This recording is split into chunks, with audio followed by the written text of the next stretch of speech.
Hey everybody, hope you're all doing good today. Time for another story.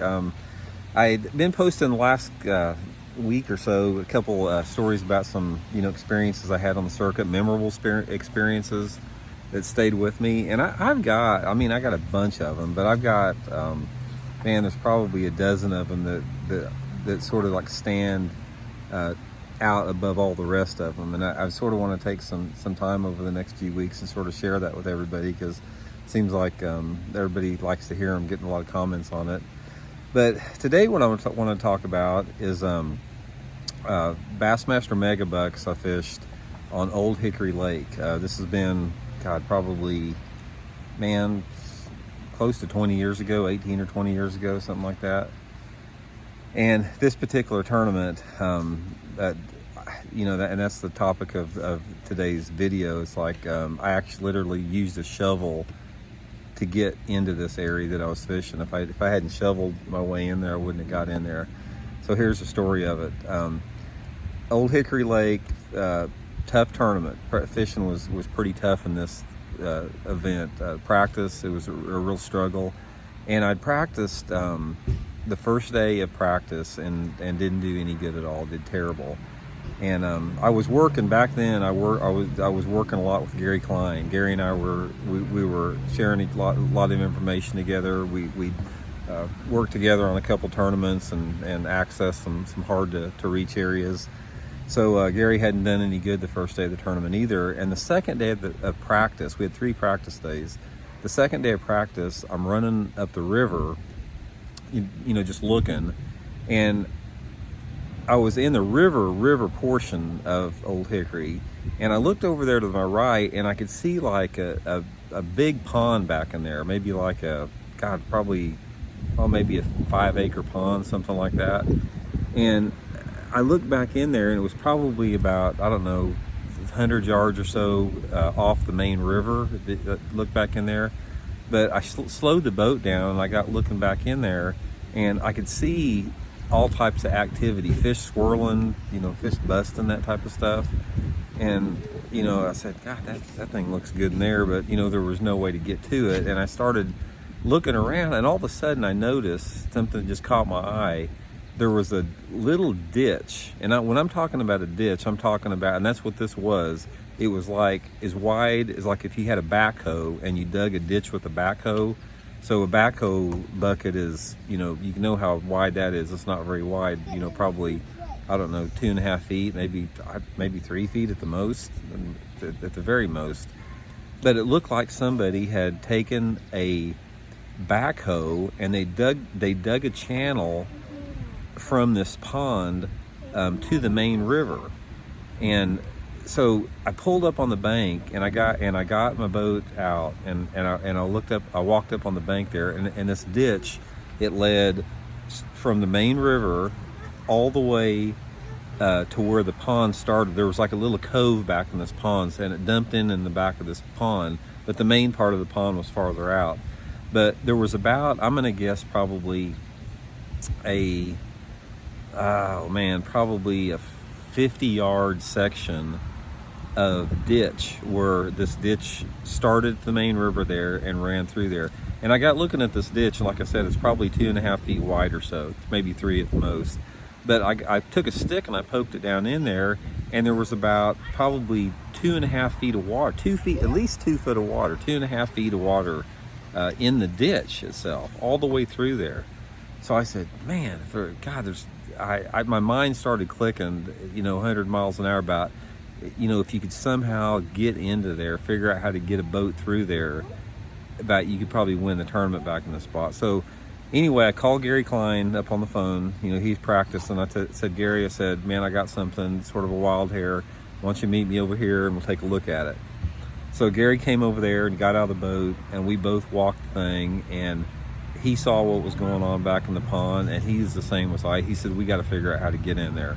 So at that point, we made the commitment. We thought, okay, if we took shovels and we knocked the lip off of this ditch on both sides to where it was like a V running in there, it would literally almost be like a train track where you could run through it and stay into this little V, and you'd still have enough water if your prop, you know, was in the ditch to run through there.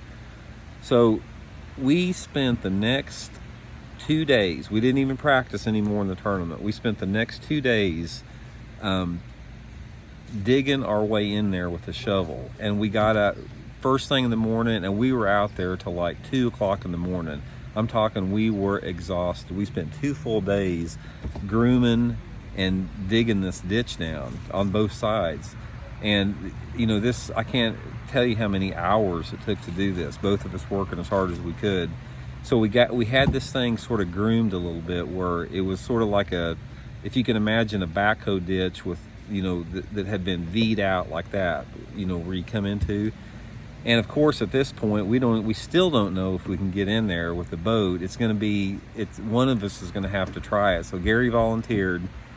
He got his boat and he circled out the main river, and he came in and he hit this ditch, not knowing what was going to happen. I mean, at all, had no clue what was going to happen. He hits this ditch at probably, I'm going to guess, 35 or 40 miles an hour. And I'm in the main river watching him go in there, and all I see is like a big rooster tail, and the boat's just going like this everywhere. And then he drops off on the back side of it. He made it through. And it's like, okay, so it's my turn. So I do the same thing. This is the last day of practice. I hit it like 30, 35, 40 miles an hour.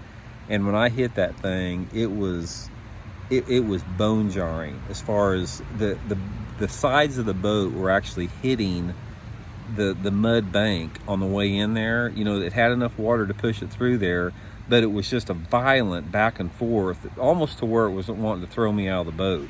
And I made it through there and dropped off on the back side, and we came back out the other way, you know, the same way. So it was getting in and out of this place, just like, God, it's dangerous. I mean, it was just dangerous, because, I mean, here's the thing about it. If one of us would have got stuck in there, I don't know how we would have got out. We would have had to, you know, probably get a helicopter to get out of that thing. There's no telling, you know, how we could have turned the boat around. So it's like, high risk, very high risk. But anyway, we figured that we could get in there. So anyway, first day of the tournament rolls around. We both run in there. When I ran in there, it's like I hit this thing, and it's like it was so violent that my partner sort of got almost threw over on my lap, you know, just the back and forth. But we get in there. So we get in this backwater here and start. Neither one of us had fished it. You know, we hadn't even made a cast in this place, so we don't even know what's in there. So anyway, we get in there and start fishing. And to make a long story short, I had 8 bites that day, big ones. All of them were big ones. I lost 7 of the 8 bites that hit me. I weighed one fish that weighed 5 pounds 11 ounces, and I lost a 25-pound bag. I just could not keep them on. It's like it didn't matter what I did. I'd throw a spinnerbait up by a bush, you know, big one would hit it, and I'd fight it halfway to the boat, and it came off. I'd flip in a lay down log, set the hook, you know, 4 or 5 pounder would come up and it'd jump off. I mean, it's just one of those terrible days.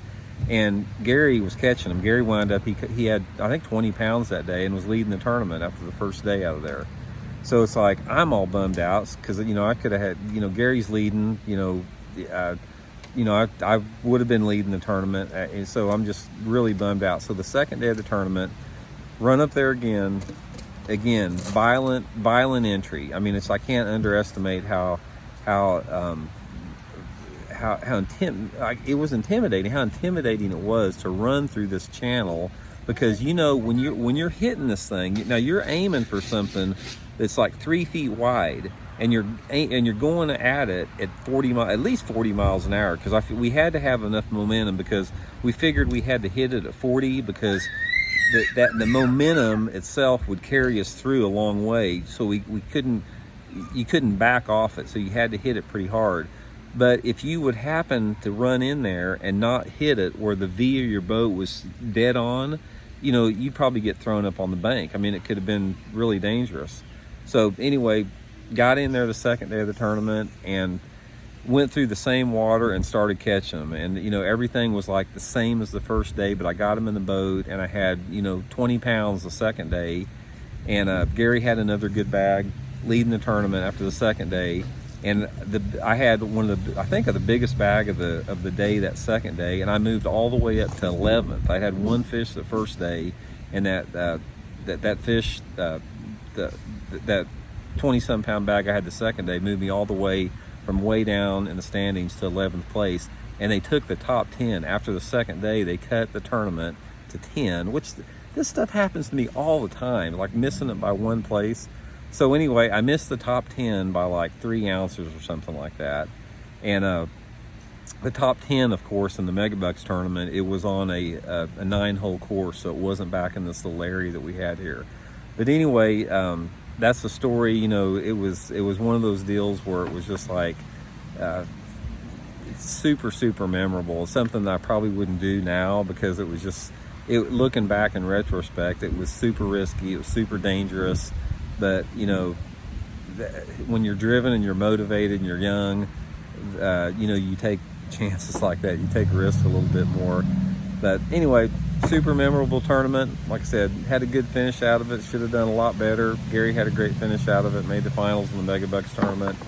And that's just another one that'll stay with me for a long time. So anyway, I'll come back later, and I'll think of something else we'll talk about, and we'll check in with y'all later on. See ya. Subscribe. See ya.